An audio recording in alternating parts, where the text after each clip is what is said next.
This video blog post is going to cover easy Beatles songs. So the other day I did a search on Google for easy Beatles songs, and songs that I came up with were not exactly easy.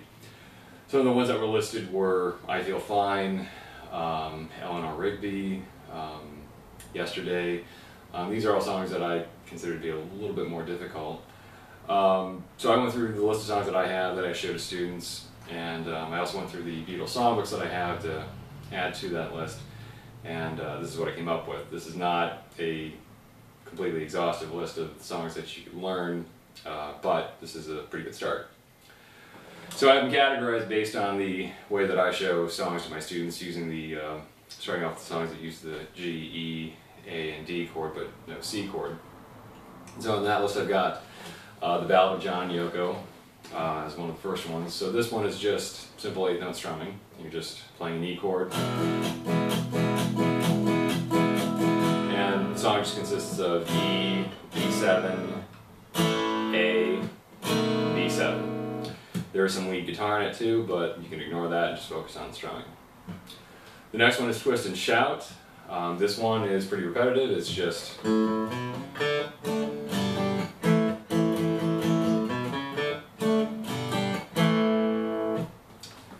there's a bridge section where it goes to an A chord, but aside from that, that's the entire song. Get Back is another one that's fairly easy to do. This one starts off with just some strumming on an A chord.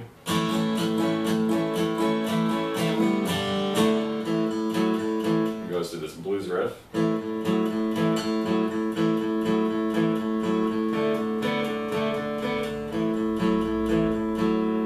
The chords in the song are just A, A7 at one point, G, and D.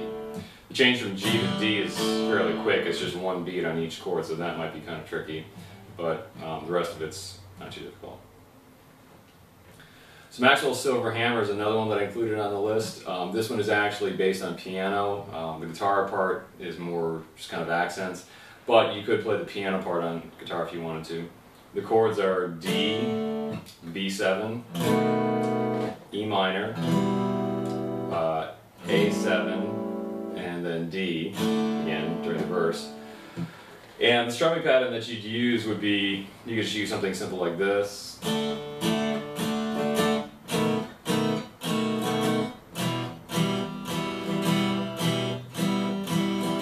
Now, what you could also do too, if you wanted to spice it up a little bit, is like during that second measure of the E minor chord, you could play. There's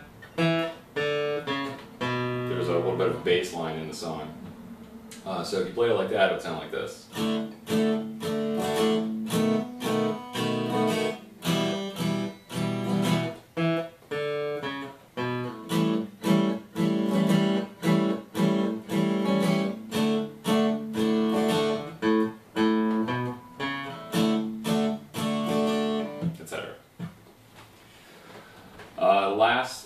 Last two songs.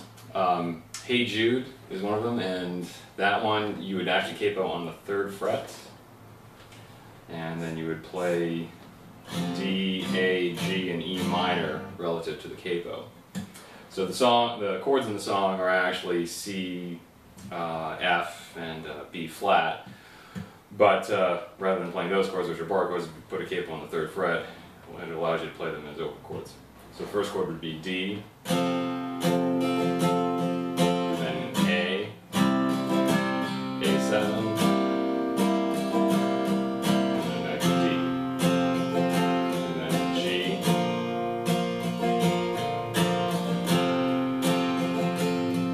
A. Kind of simplifying things here a little bit, he does throw in like a A7 and A7 suspended 4th. But again, to start off with, if you want to just play D, A, and G, those will work just fine. And the last one is I've Got a Feeling. This one is actually played with bar chords. But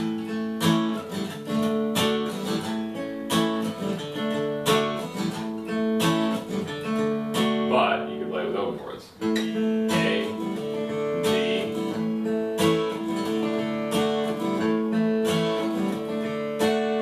and then it also goes to an E chord at one point, G as well. So just A, D, E, and play that song. So the next group of songs use the C chord. And the first one on this list is Your Mother Should Know, which is off of the Magical Mystery Tour album. And this song is also played on piano essentially, but you can play those piano chords on guitar. And it starts off with A minor, and it goes to F major 7, A7, D minor, and then G7, C, C/B, A7. So this one has a lot of different open chords in it. It's challenging in that you have to do a lot of chord changes, but the strumming pattern is pretty simple. It's just basically quarter notes.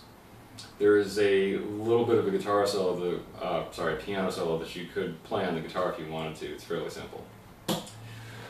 The next one is You Got to Hide Your Love Away.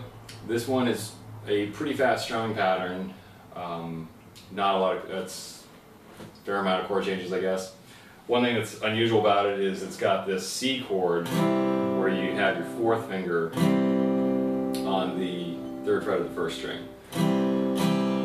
There's also an F major 9 chord in it. So basically the chords are G, D suspended 4th, F major 9, and then back to G. And then it goes to the C chord with the fourth finger still on the third fret of the first string, and then F major 9, and then back to C. The strumming pattern is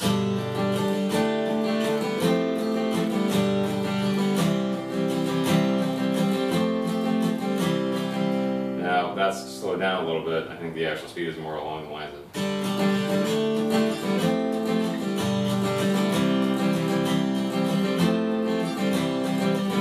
so if you are trying to learn this song, I would actually recommend, starting off slower and gradually working up to the speed of the song. All You Need Is Love is another one that's got a lot of chord changes in it. It also has this weird thing where it shifts from 4/4 time to 3/4 time. So the strumming pattern in the beginning is so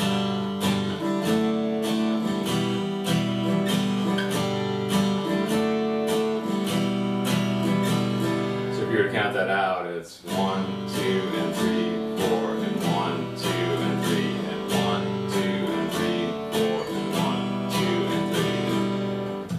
And then after that it goes to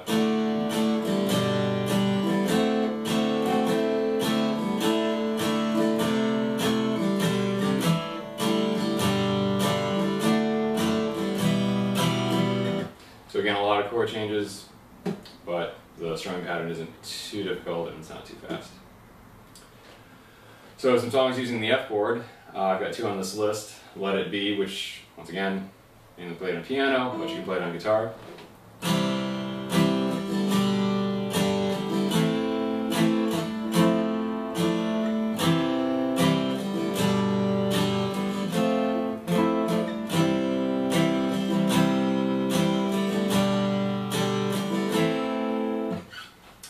Can't Buy Me Love. This is another kind of fast one.